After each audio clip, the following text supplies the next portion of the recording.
Hi, in this video I'm going to show you how to put together the free handbag SVG file from Simply Crafty SVGs.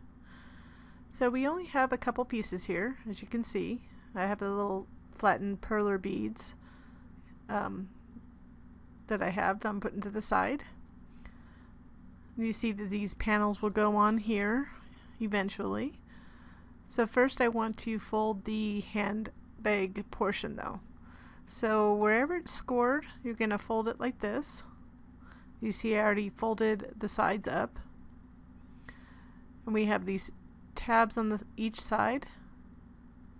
So you want to fold those in well and get a good crisp edge. Whenever you're scored, try to do that.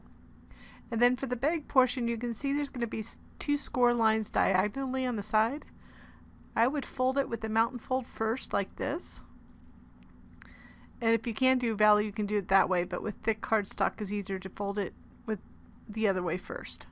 And then fold it back, and that'll give the fold that we need when we put it together. So it's going to be the same on the other side. So you can see it again. And if you have a good enough score with dash lines, you could probably go ahead and just do a valley fold the other way immediately rather than do this mountain fold and then flip it back. Because I used the Cricut to score this, I just wanted to get a crisper fold. So this is how it'll go together then. See, those kind of will squish together to make the little bag like that. So before we assemble it though, let's go ahead and add those panels.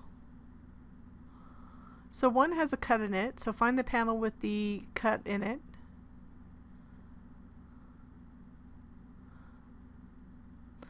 The bottom edge will line up, and then you're going to line up to make sure that it aligns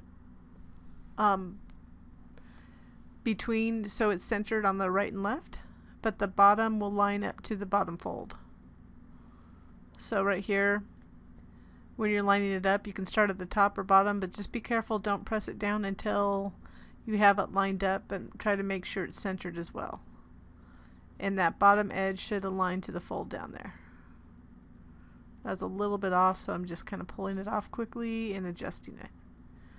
But just make sure you put the right panel on the correct side. The one with the little slit we're doing first, and make sure it lines up with the cut in the box, and it should. Not exactly, it's a little bit larger, but it gives you a little give. That's the reason why it's a little larger. And then if you do like these freebies, this freebie and others, I would appreciate a little thumbs up down there, a like on my video, or subscribe if you haven't done so. Thanks. So we're going to put the second one on. We don't have to worry about a little slit. So the first one, that little slit's for that fold over tab.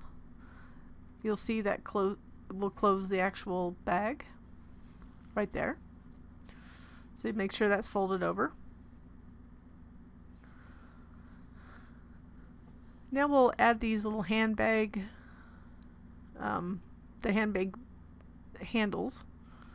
When you put it on there, because it could go on wrong, I would just kind of start at the top curve, lightly adjust it until it's set exactly in place. So it should hide that. It's the same shape, but it could be off a little bit.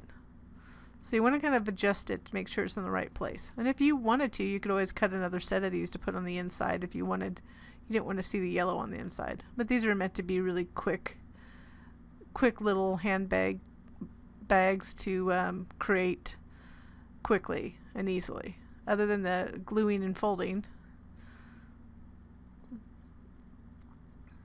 Let me just go ahead, and we're going to glue these side tabs to the inside portion of the side part. So you're just going to line up that tab fold to the edge here.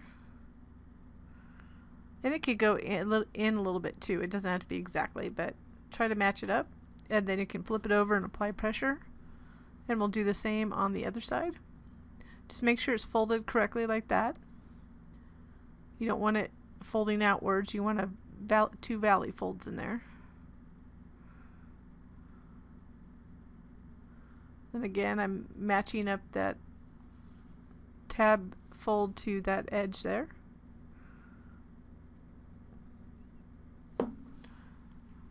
Flipping it over and applying pressure, that helps to secure the tab.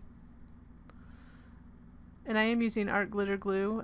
The information about it is below. I always have a link to kind of a full set of art glitter glue, but then from there you can figure out if you are interested, whether you purchase it from the Amazon link we have or not. I just want to keep you all informed of what I use, and as others may be interested. So it's pretty simple. I had a couple requests for a little purse, so I thought, well, I'd finally make one after a couple years. I'm not much of, there's lots of cute purses out there, so I'm not the best when it comes to cutesy purses. So, but here's my try it for my version. Be cute for a little party, like party favors. So it folds over, you see, like that, and then flips in. I have really stiff cardstock, but it's just a tip flips in. So once you have something in there, that's easy to close it. And the handles do line up. They just don't line up. You can, if you're really particular, like I said, you could put another set of handle panels inside. So I'm just going to glue these little perler. So these are melted perler beads. If you ever look on YouTube, you can kind of look. I don't have a video on it. Somebody gave me a bunch of them. Actually, my sister made a bunch of them. They basically melt down perler beads to make these embellishments. So I have a ton of them, which I like because they're just like, sometimes just add this little touch. It's an alternative to using brads, which I use a lot of brads. Or like Nouveau dots. If you've never heard of Nouveau dots, those are kind of cool too. They take a long time to dry, so hard to show in a video. Anyways, that's it. So that's the completed handbag. If you do like this video, again, please give me a little thumbs up below, and or share this with your other crafty friends. I hope you enjoy it. I hope you can get some good use out of it, and I thank you for watching. We have a lot of other good content on our channel, so check us out.